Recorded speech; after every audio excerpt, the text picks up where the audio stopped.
Exercise. Naka-exercise tuloy na wala sa oras. Lagi lang ako sa bahay eh.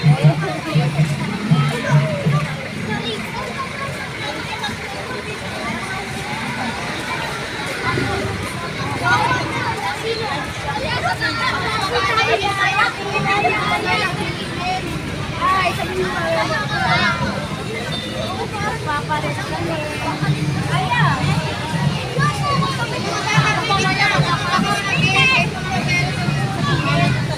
Uy, doon pala tayo daw. Sa kabila tayo.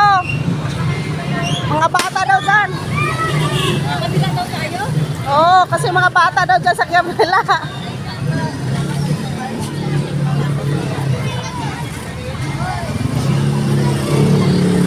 Awawa yung mga may nanay na may mga baby. Oo eh, may Sakripisyo.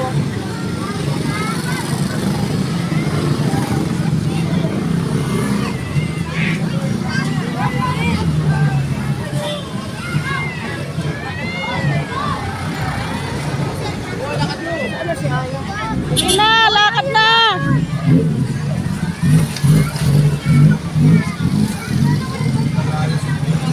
Ang aga ng exercise namin, oh.